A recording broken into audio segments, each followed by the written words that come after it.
इस वक्त की बड़ी खबर आपको बता दें, पंजाब के भटिंडा से है ये बड़ी खबर, जहां पंजाब के भटिंडा में आर्मी एरिया को सील कर दिया गया है। आर्मी एरिया में फायरिंग से 4 लोगों की मौत होने की खबर मिल रही है। बड़ी खबर इस वक्त हम आपको बता रहे हैं, पंजाब के भटिंडा से ये बड़ा अपडेट है और इस पर पूरी जानकारी के लिए सीधा आपको लेकर चलते हैं एबीपी साझा के संपादक जगविंदर पटियाल के पास। जगविंदर, क्या है पूरी जानकारी?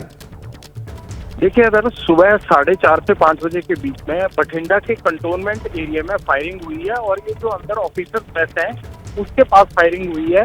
इस फायरिंग में 4 सैनिकों की मौत हुई बताई जा रही है, लेकिन आर्मी क्योंकि अभी कोई भी इंफॉर्मेशन बाहर साझा नहीं कर रही है, पुलिस का बड़ा बल वहां पर गया था लेकिन उसको भी अंदर जाने नहीं दिया गया और आर्मी ने कहा है कि वो अपने स्तर पर जांच कर रहे हैं। बड़ा सवाल ये है कि फायरिंग की किसने, क्या कोई बाहर से आदमी घुसे और उन्होंने फायरिंग की या आपस में फायरिंग हुई है जिसमें इन 4 लोगों की जान गई है, ये एक बड़ा सवाल बना हुआ है जिस पर आर्मी ने अभी कोई भी क्लैरिटी नहीं दी है। तो अभी तक की खबर ये है कि सुबह 4:30 से 5 के बीच में बठिंडा के कंटोनमेंट एरिया में फायरिंग हुई है और उसमें 4 जवानों की मौत बताई जा रही है। जीओमेस जो है उनका, उसके पास मेस के पास ये फायरिंग हुई है। फायरिंग किन के साथ हुई, क्या वो बाहर से कोई आदमी गया है, आपस में हुई है, इस बात को लेकर आर्मी ने अभी कुछ भी साफ नहीं किया है।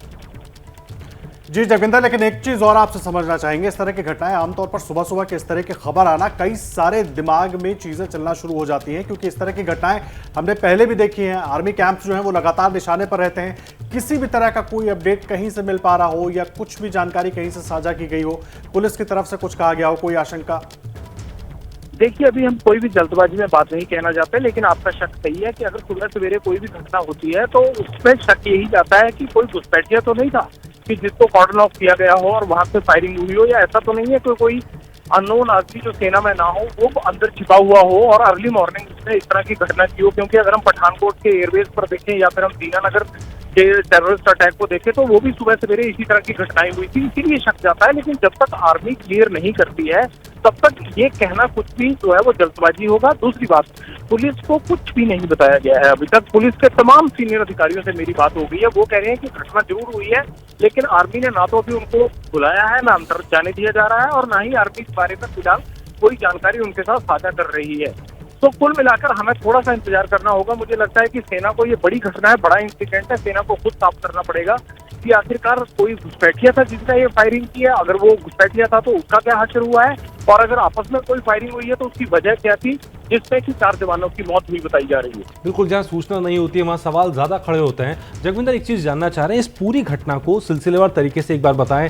किस तरह का वो इलाका था, जो आर्मी इलाका है हम बात कर रहे हैं जिसको सील कर दिया गया, वो इलाका किस तरह का था और किस समय ये घटना हुई है, थोड़ा सिलसिलेवार बता पाएंगे दर्शकों को?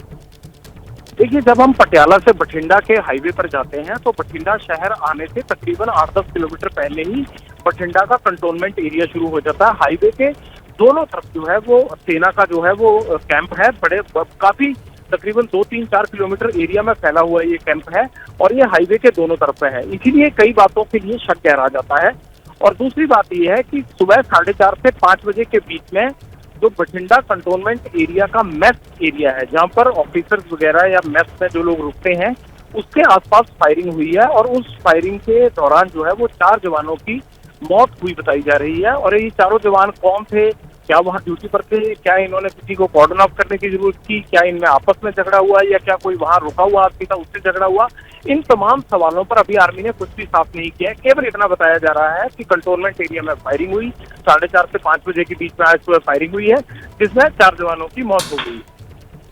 जी जगविंदर, बहुत अहम हो जाता है समझना, खास करके उस इलाके को। भटिंडा की अगर बात करें तो किस तरह की दूरी है सीमा से, किस तरह से पहले मामले होते रहे, कुछ इसको लेकर अगर आप जानकारी दर्शकों के साथ साझा कर पाएं, क्योंकि सिक्योरिटी उस पूरे इलाके में, खास करके सीमावर्ती इलाके में तो बहुत टाइट है, लेकिन उसके बाद घुसपैठी हमने कई बार देखा है, चाहे ड्रोन के जरिए चाहे दूसरी तरीकों से सामान भी पहुंचाते रहे और घुसपैठ की भी कोशिश होती रही। देखिए, घुसना इतना आसान नहीं है, क्योंकि जितनी बार भी हमने देखा है वहाँ पे कंटोनमेंट एरिया कोई नया नहीं है, पुराना कंटोनमेंट एरिया, बहुत बड़े इलाके में फैला हुआ कंटोनमेंट एरिया। बाप वायर से पूरी तरह से बाहर जो है 12-15 फीट ऊंची जो है वो दीवार के ऊपर भी वायर लगाई गई है। लेकिन अगर घुसपैठ के लिए कहीं ना कहीं से कोई ना कोई अगर हुई होगी तो वो कोई ना कोई जगह निकाल लेते हैं। जहाँ तक आपने बात की कि कितनी दूर है भारत पाक की सीमा यहाँ से, तो वो काफी दूरी पर है, इतना आसान नहीं रहता है। लेकिन कोई अगर मॉड्यूल के जरिए ये काम करवाना चाहे तो वो हो भी सकता है। इस तरह की संभावनाओं से इनकार नहीं किया जा सकता, क्योंकि टारगेट लेने वाले तो जो है वो जगह तय करके आते हैं। लेकिन यहाँ से भारत पाक सीमा काफी दूरी पर है और अगर मान लीजिए कल को कोई इस तरह के हालात बनते हैं भारत पाक सीमा पर, तो जब बैकअप देना होता है, ये बैकअप के नजरिए से ही ये कंटोनमेंट एरिया बठिंडा में बनाया गया है। तो कुल मिलाकर जब तक सेना की तरफ से ये नहीं आ जाता है कि फायरिंग किन लोगों के बीच में हुई है और जवानों पर गोली चलाने वाला कौन आदमी है, तब तक ये सारे कयास हो सकते हैं। लेकिन ये बड़ी एक घटना है और इस तरह की घटना अमूमन किसी कंटोनमेंट एरिया में पंजाब के में हुई नहीं है। जितने भी हुए हैं आज तक, अगर मान लीजिए पठानकोट और उसके आसपास के बॉर्डर एरियाज की आर्मी इंस्टॉलेशन पर अगर अटैक हुआ है तो वो पाकिस्तान की तरफ से स्पॉन्सर्ड टेररिस्ट का अटैक था। इस तरह की घटना कोई नहीं हुई है। मुझे लगता है कि आर्मी हेडक्वार्टर इस बारे में जल्दी कोई सफाई देगा, लेकिन ये दिल्ली से ही खबर आएगी कि आखिरकार हुआ क्या है, क्योंकि ये बताया जा रहा है कि दिल्ली मुख्यालय को सारी जानकारी पल पल की दी जा रही है। जी जगविंदर, एक चीज वो बहुत अहम है समझना, खासकर के दर्शकों के लिए भी, क्योंकि आर्मी कैंटोनमेंट का मामला है और जाहिर सी बात है जो मिलिट्री पुलिस है पहले वो अपने तौर पर इस पूरे मामले को देखेगी और उसके बाद अगर जरूरत पड़ती है तो जो लोकल पुलिस है उससे संपर्क किया जाएगा। इसी तरीके से पूरी कवायद आगे बढ़ेगी। बिल्कुल आदर्श, अभी तक तो किसी को अंदर जाने ही नहीं दिया जा रहा। मेरी एडिशनल डीजीपी स्तर के अधिकारियों से भी बात होगी, वो केवल इतना कहते हैं कि कोई घटना जरूर हुई है, लेकिन वो कहते हैं सेना ना तो हमें कोई जानकारी दे रही है और ना ही सेना ने अभी हमें इजाजत दी है कि वो आर्मी एरिया में आकर कोई जांच करे। इसलिए उन्होंने कहा है कि हमें भी जितनी आपको सूचना है उतनी सूचना मिल रही है। फिलहाल आर्मी पूरी घटना के बारे में कुछ भी नहीं बता रही है, पुलिस तक कोई बात साझा नहीं की गई है और पूरा कंटोनमेंट एरिया सील है। ना किसी को अंदर से बाहर आने दिया जा रहा है और ना ही किसी को बाहर से अंदर जाने दिया जा रहा है। जी जगविंदर, इस जानकारी के लिए आपका शुक्रिया। लगातार इस घटना पर नजर बनी रहेगी क्योंकि ये घटना बहुत चौंकाने वाली है। सुबह 4:30 से 5 बजे के बीच फायरिंग हुई, 4 जवानों की मौत हुई।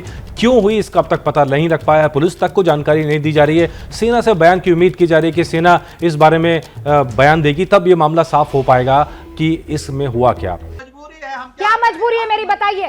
मैं अभी आपको बताती हूँ कि मैंने ओए होए होए होए, नमकीन के चटकारे लेते हुए टकटकी मार के डिबेट शो को पॉज रिपीट कर कर के देख रहे हैं जोगिंदर जी।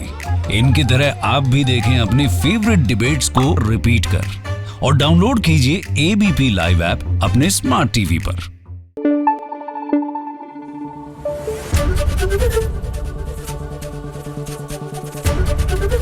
एबीपी न्यूज आपको रखे आगे।